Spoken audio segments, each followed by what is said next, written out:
মুসলিম শরীফের বর্ণনা 1151 হাদিস, রব্বুল আলামিন বলেন আদম সন্তানের প্রতিটা নেক কাজের সওয়াব 10 গুণ থেকে 27 গুণ পর্যন্ত বাড়িয়ে দেওয়া হয়।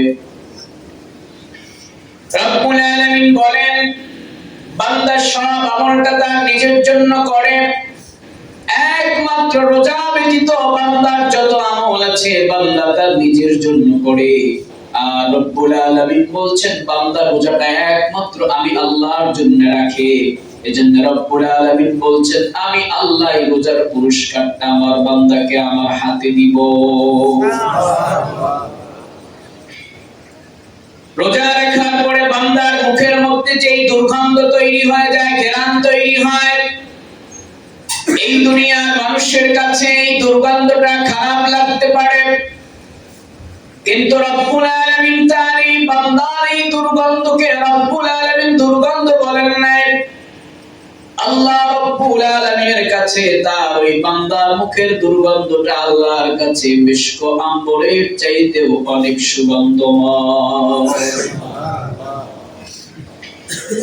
বুখারীর বর্ণনা ওয়াল্লাযী নাফসু মুহাম্মাদিন বিয়াদিহি লা খুলুফু ফামিস সিয়ামি আতয়াবু ইনদাল্লাহি মিন রিহিল মিসক মিন রিহিল মিসক, যার হাতে মুহাম্মদ সাল্লাল্লাহু আলাইহি ওয়া আলিহি ওয়াসাল্লামের প্রাণ, তার শপথ অর্থাৎ আল্লাহর শপথ, অবশ্যই রোজাদারদের মুখের ঘ্রাণ আল্লাহর কাছে মিশকের সুগন্ধের চেয়েও অধিক সুগন্ধময়।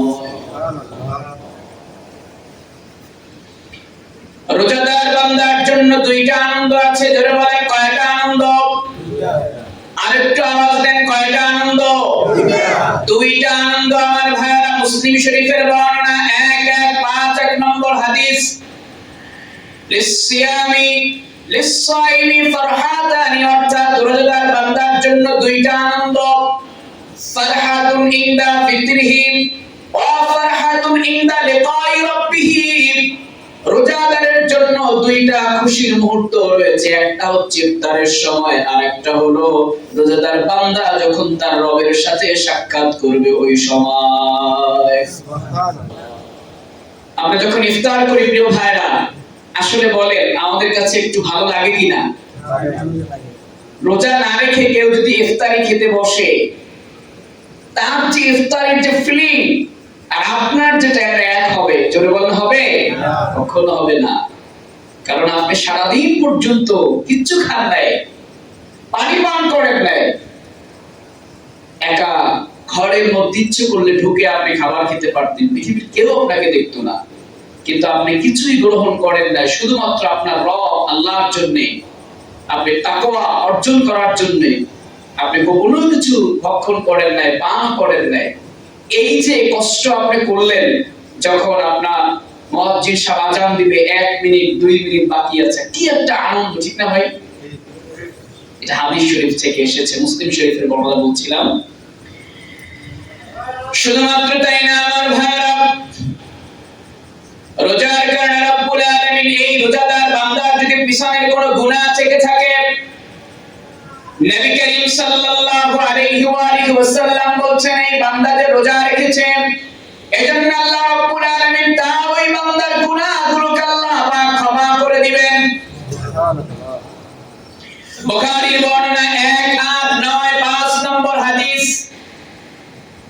ফিতনাতুর রাজুলি ফি আহলি ওয়া মালিহি ওয়া জারিহি তুকাফিরুহা as-সালাতু ওয়াস-সিয়ামু ওয়াস-সাদাকা।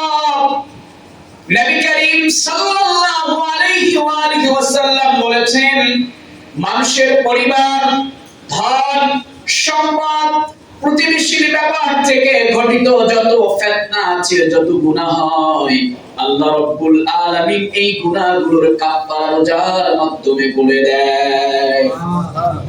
তিনটা জিনিসের মাধ্যমে, তুকাফিরুহা সালাত, নামাজের মাধ্যমে কাফারা হয়, 2 নাম্বার রোজার মাধ্যমে গুনাহ কেটে যায়, 3 নাম্বার সদকার মাধ্যমে আল্লাহ পাক আপনার গুনাহ কেটে দিবেন। এই সদকার মাধ্যমে যে গুনাহটা কেটে যাবে আমার ভাইরা, এই গুনাহটা আপনার সগীরা গুনাহ কাটবে, কিন্তু আপনি যে গুনাহ কাবিরা করেছেন, কোন বান্দার হক মেরে খেয়েছেন, সেটা আল্লাহ কিন্তু maaf করবেন না। এজন্য আমার ভাইরা আমাদেরকে সচেতন ভাবে চলতে হবে, যেন আপনার আমার চলা এবং বলা যেন কোনো আল্লাহর গোলাম যেন একটু কষ্ট না পেয়ে যায়, এবং আপনার আমার চলা বলার মধ্যে যেন কোনো বান্দার হক নষ্ট না হয়ে যায়।